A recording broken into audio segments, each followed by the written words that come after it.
Hey guys, I wanted to just talk about a little bit of a situation that I worked with this girl. The thing is it's not like we set an appointment. It's not like we choose to even go into these coaching. And I don't even say coaching because I just don't even need to partake in this part other than just helping guide her. I guess it's coaching, but just guide her where she needs to be. And so she is somebody that has gained trust with me. She is actually a lady that works at the supermarket, and so every time I pay for my groceries, she's always there, and we always have a lot of conversation. And so I speak with her a lot. She's got to where she was comfortable with me telling me actually quite a bit. And so she is the caretaker of her grandson. Her daughter, at an early age, she got custody and has been the caretaker. So the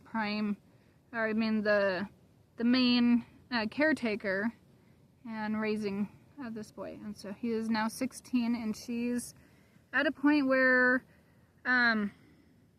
she is wanting to retire. And so, today she came to me and she was kind of like a little bit anxious, but very serious. And she was just like laser focused on me. Like there was it took me probably 20 minutes to pay for my groceries. The machine just kept talking. People were having to go around. Like, she was like, nope, I am locked in. I need this today. And I am grateful. I guess that's the one part that I will take on my part is I am truly grateful for being able to be there for her and many others.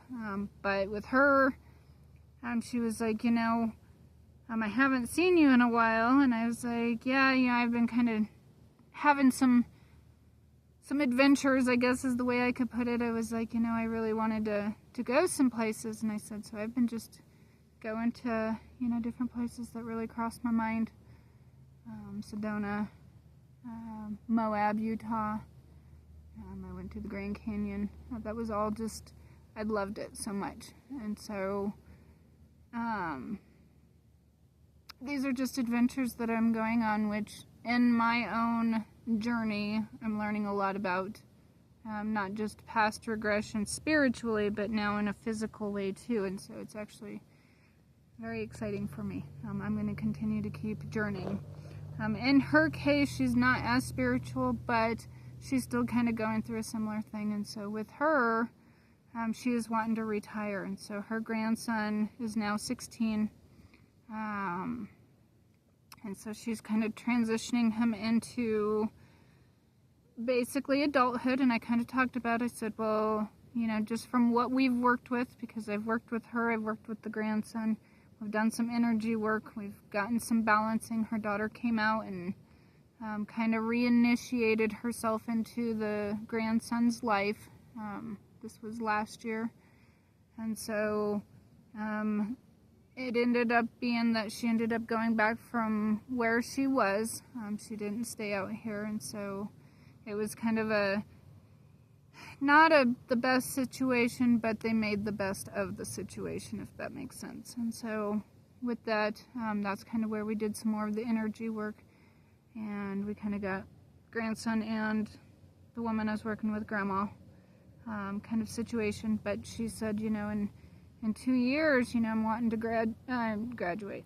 In 2 years, I'm wanting to, I guess it's kind of like graduating, but retire. And so I want to get a motorhome and I want to go traveling. And so I explained to her that that is I'm so excited for her, because I said, that is where you get the most amount of freedom in the things you want to do in life. And so I said, when you have that option to go do that, I'm so excited for you. And so she was like, yes, but I want to happen overnight, and she was like, I just can't wait. And I get really anxious. And she had this very concerned, serious look on her face. And I said, well, number one, your grandson is emotionally mature. I said, there's a good possibility he may not have 2 years. You're talking when he's 18. But I said, what happens when, because he's emotionally mature, he's able to get work? I was 15 when I got my first apartment, my first roommate, and my first job. And so, and it was at a resort. It was amazing for that time. Such a fun thing that I could start my life with. But I was 15, and so I said there's a good possibility he may not wait till he's 18 if he's emotionally mature and he's already got that independence. And I said, you and I know both, he's there. And she was like, yeah. And so I said, just count your time now, you know, because you may have less than 2 years. So I said, you need to come back to present. I said, if you're thinking too far in the future in 2 years, I said, you're not living and spending the moment now. So I said, you know, come back to present. And she was like, yes, I needed this. And so we got her back, and I said, the other thing is too is you're wanting to live in a motorhome. And I said, go travel. I said, what are you going to fit into your motorhome? I said, you can only fit so much. So in this moment, not too far in the future, you got to prepare yourself and be ready to do this transition in life, just like your grandson's doing this transition in life.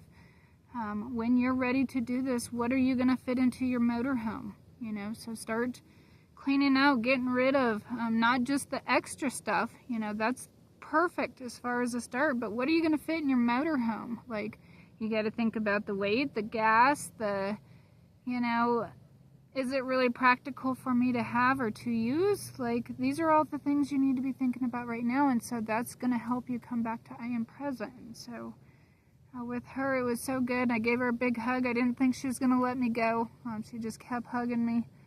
And so it was beautiful. But we are getting her transitioning into retirement and traveling in her motorhome with her husband. And we are getting grandson transitioning into more independence and able to take care of himself. So it was truly a blissful day to be there for her and make this transition happen. So I will see you in another video.